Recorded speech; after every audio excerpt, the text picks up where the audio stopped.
ingénieur en génie électrique. Oui, là, on a travaillé déjà. En fait, c'est un groupe policier de gestion de la circulation. Le but étant d'aider les policiers dans l'exercice de leurs fonctions. Les éviter de rester au milieu d'un carrefour sous le chaud soleil à faire ça. Il est assis et quand il y a un souci, le robot va le prévenir. Le robot analyse le flux de la voie de façon dynamique. Il va voir s'il y a plus de véhicules ici, il met la priorité là. Il fait le mouvement des policiers, passer. Dès qu'il finit avec cette voie, il va baisser les bras comme il fait là. Il va tourner. Et il va faire le même processus de l'autre côté aussi. Et il gère sur 4 voies. Oui, c'est pour ne pas gâter les choses en mise sur 2 voies ici. Mais il va gérer sur 4 voies. Dès qu'il finit, il va revenir ainsi de suite. Et bon, il permet aussi de prévenir les infractions routières. Ce qui va porter de casse, excès de vitesse, tout ce qui a comme problème au niveau de la voie. Le robot lui-même, il analyse. Fait un véhicule volé. Il a la plaque qui va vérifier la base de données.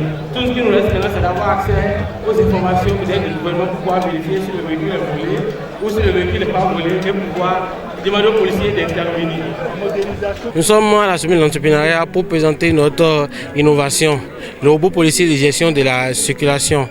En effet, le robot est chargé de gérer la circulation de façon dynamique. Le but étant d'aider les policiers dans l'exercice de leurs fonctions. Le robot prend le flux de la voie qui est transmis vers une base de données, une centrale de données, là où il y a une intelligence artificielle qui va traiter ces vidéos-là, permettant ainsi de voir par là, cette voie-là, il y a plus de véhicules, cette voie, il y a moins de véhicules, mettant ainsi la priorité sur les voies où il y a plus de véhicules. Le robot aussi permet de prévenir les infractions routières.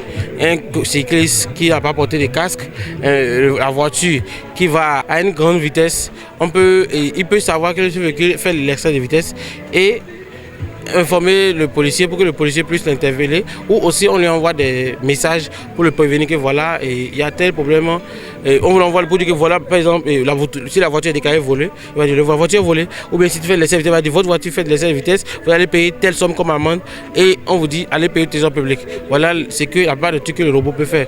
Aussi, le robot a la possibilité de communiquer.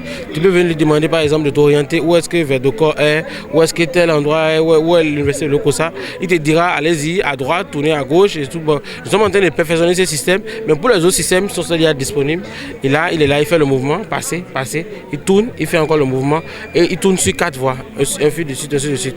Il commande aussi les feux tricolores en synchronisation avec ces mouvements. Le robot, je ne l'ai pas conçu seul. Le robot a été conçu par le laboratoire de techniques avancées de l'IATM Gaza Formation sous la supervision de M. Théophane Aïe. Donc en fait, ça a été fait dans un contexte de soutenance. Chez nous à Gaza, on met souvent plusieurs binômes ensemble. Donc là, il y a jusqu'à 4 binômes qui ont travaillé parce que ça fait appel à plusieurs compétences.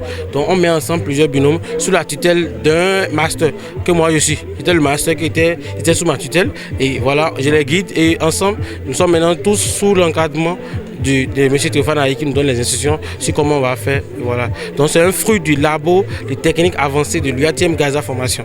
Nous faisons la communication autour. Le robot a déjà eu même à gagner plusieurs prix. Il est passé à la télévision déjà avec le robot à plusieurs reprises. Et on espère que les autorités vont penser à nous et vont nous donner les autorisations pour pouvoir les installer et nous donner l'accès à leur base de données pour pouvoir avoir les informations sur les véhicules, les plaques et tout ça qui vous donneront l'accès. On espère que les autorités vont pouvoir nous faire appel pour qu'on puisse faire ça. Aussi, on est venu ici avec d'autres de nos inventions. La moto, nous transformons les motos à essence en motos électriques. C'est le concept ça, le concept tout là. Dans un environnement où le prix de l'essence augmente. Donc nous transformons les motos à essence, en même temps moto à essence, on transforme ta moto à essence en moto électrique. Nous avons aussi un système de surveillance des malades graves. Donc il surveille les constantes, les paramètres vitaux du patient et dès qu'il y a une variation critique de l'une de ces paramètres, il prévient le médecin. Donc il crée un rapprochement médecin-patient. Nous allons jusqu'à même faire de la prévention.